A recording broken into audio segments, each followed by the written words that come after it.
ভারতীয় বিভিন্ন ভ্রমণ সংস্থার মালিক, প্রধান নির্বাহী ও জ্যেষ্ঠ কর্মকর্তাদের বিরুদ্ধে ভিসা নিষেধাজ্ঞা আরোপের ঘোষণা দিয়েছে মার্কিন যুক্তরাষ্ট্র।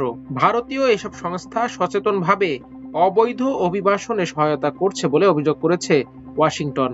সোমবার মার্কিন পররাষ্ট্র দপ্তরের এক বিবৃতিতে ভারতীয় ভ্রমণ সংস্থার বিরুদ্ধে ভিসা নিষেধাজ্ঞা আরোপের এই ঘোষণা দেওয়া হয়।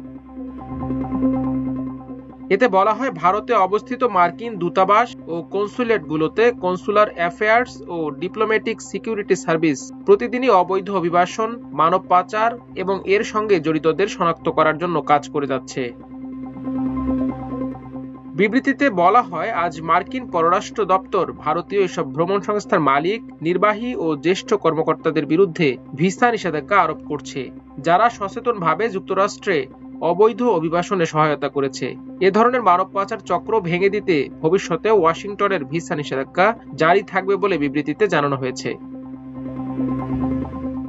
মার্কিন পররাষ্ট্র দপ্তরের বিবৃতিতে বলা হয়েছে, আমাদের অভিবাসন নীতি কেবল বিদেশিদের যুক্তরাষ্ট্রে অবৈধভাবে প্রবেশের ঝুঁকি সম্পর্কে সচেতন করাই নয়, বরং যেসব ব্যক্তি এই আইন লঙ্ঘন করে তাদেরও জবাবদিহিতার আওতায় আনতে কাজ করা।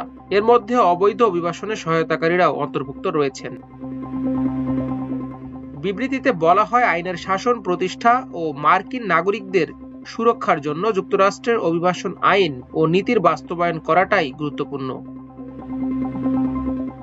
এছাড়া এই ভিসা নিষেধাজ্ঞায় বৈশ্বিক এবং এমনকি যারা সাধারণ ভিসা ওয়েভার প্রোগ্রামের আওতায় পড়েন তারাও নিশানা হবেন বলে জানিয়েছে যুক্তরাষ্ট্রের পররাষ্ট্র দপ্তর।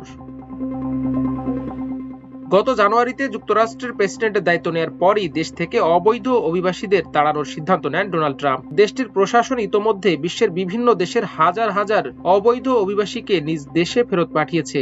সেই তালিকায় আছে যুক্তরাষ্ট্রে অবৈধভাবে বসবাসকারী ভারতীয়রাও। কিছুদিন আগে হাতে ও কোমরে রশি বেঁধে বিমানে তুলে যুক্তরাষ্ট্র থেকে ভারতীয়দের ফেরত পাঠায় মার্কিন প্রশাসন।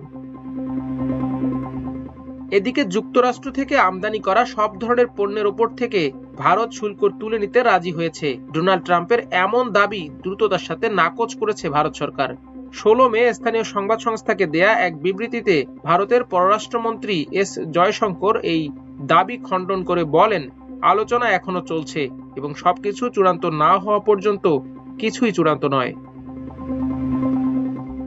এর আগের দিন অবশ্য পুরো উল্টো কথা বলেছিলেন ডোনাল্ড ট্রাম্প। সাংবাদিকদের তিনি বলেছিলেন, দিল্লি একটি চুক্তির প্রস্তাব দিয়েছে যেখানে তারা আমাদের ওপর মূলত কোনো শুল্ক আরোপ না করেই পণ্য নিতে চাচ্ছে।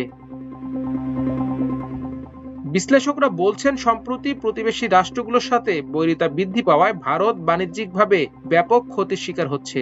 ফলে বিকল্প বাণিজ্যিক পার্টনার পেতে বড় ছাড় দিতে রাজি হওয়াটা এই মুহূর্তে দেশটির জন্য স্বাভাবিক ব্যাপার। তবে এত কিছুর পরও ভারতকে বিন্দুমাত্র ছাড় দিচ্ছে না ডোনাল্ড ট্রাম্প প্রশাসন। ক্ষমতা গ্রহণের পর যুক্তরাষ্ট্রে অবৈধভাবে বসবাসকারী ভারতীয় হটানোর ঘোষণা সহ বিভিন্ন ইস্যুতে ভারতকে বেকায়দায় ফেলেছে যুক্তরাষ্ট্র। মাল্টিমিডিয়া ডেস্ক, আমার দেশ।